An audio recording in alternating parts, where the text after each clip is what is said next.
Attention, మీరు ఫాస్ట్గా money earn చేయాలనుకుంటున్నారా? దానికోసం ఆన్లైన్ ఇల్లీగల్ బెట్టింగ్ యాప్స్ వైపు చూస్తున్నారా? అంతేకాకుండా మనకి లింకులు వస్తుంటాయి టెలిగ్రామ్లో, వాటి వైపు చూస్తున్నారా? సార్ చూడండి, ఏంటంటే రూపాయి రాదు మీకు, మొత్తం పోతుంది. సో మొత్తం పోతుంది. ఒకవేళ మీ అదృష్టం బాగుంటే వచ్చినాయి అనుకో, అది ఎంత అదృష్టం అంటే మీ అకౌంట్లోకి డబ్బులు వెంచిన వెంటనే మీ అకౌంట్స్ ఫ్రీజ్ అయిపోతాయి. సో రూపాయి విత్డ్రా చేసేది అనుకుండదు, మీరు లీగల్గా ఎర్న్ చేసుకున్న మనీని కూడా ఫ్రీజ్ అయిపోయి ఉంటుంది. ఏంటంటే సైబర్ కేసులు నమోదవుతాయి. ఇవన్నీ ఫ్రాడ్ ట్రాన్సాక్షన్స్. ఆ సైబర్ కేసు కూడా ఎక్కడో నమోదవుతుంది. సో నమోదైపోయి ఉంటాయి, ఫ్రీజ్ అయిపోయి ఉంటాయి. ఒకటి కాదు, రెండు కాదు, వేలు కూడా కాదు, లక్షల మంది ఈరోజు సఫర్ అయిపోతున్నారు.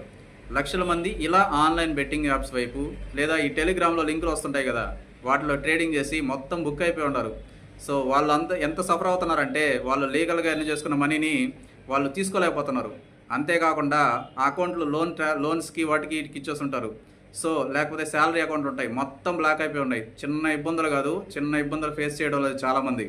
సో వాటిని ఎలా అన్ఫ్రీజ్ చేయించుకోవాలో అనేది తెలియదు అనమాట ప్రాసెస్.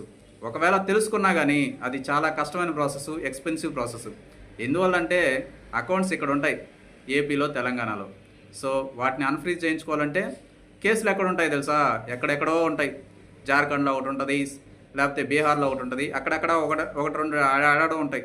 సో మీరు అన్ఫ్రీజ్ చేయించుకోవాలంటే అక్కడికి వెళ్ళాలా, వాళ్ళని పోలీసులు స్పందించాలా. పోలీసులు స్పందించి మీరు ఇచ్చిన ప్రూఫ్స్తో వాళ్ళు ఎన్ఓసి ఇవ్వాలా. సో ఒక లీన్ అమౌంట్ పెట్టుకొని మీరు లీగల్గా ఎర్న్ చేసిన మనీని తీసుకునేందుకు, అకౌంట్ ఆపరేట్ చేసుకునేందుకు వాళ్ళకి ఎన్ఓసి ఇవ్వాలా. సో ఎన్ఓసి ఇస్తారా? ఇవ్వరు. సో మనీ డిమాండ్ చేస్తారు, రకరకాలు జరుగుతాయి. సో అది కాకుండా ఇంకో ప్రాసెస్ ఏంది, మీరు కోర్టులో పిటిషన్ వేసుకోవాలా. పిటిషన్ వేసుకొని దాన్ని రిలీజ్ చేయించుకోవాలా. సో ఇదంతా expensive process, time taking process. So ఇది ఒకరు కాదు, ఇద్దరు కాదు, లక్షల అకౌంట్ ఫ్రీజ్ అయిపోయి. సో మీరు కానీ ఇల్లీగల్ మనీ బెట్టింగ్ వైపు కానీ లేకపోతే ఇలా ట్రేడింగ్ వైపు చూస్తున్నారంటే మీరు మనీ ఫాస్ట్గా ఎర్న్ చేయడం కాదు, ఇబ్బందులు అనేవి ఫాస్ట్గా ఎర్న్ చేసుకుంటారు. సో ఈ ఇబ్బందులకు దూరంగా ఉండాలంటే వీటన్నిటికీ దూరంగా ఉండండి.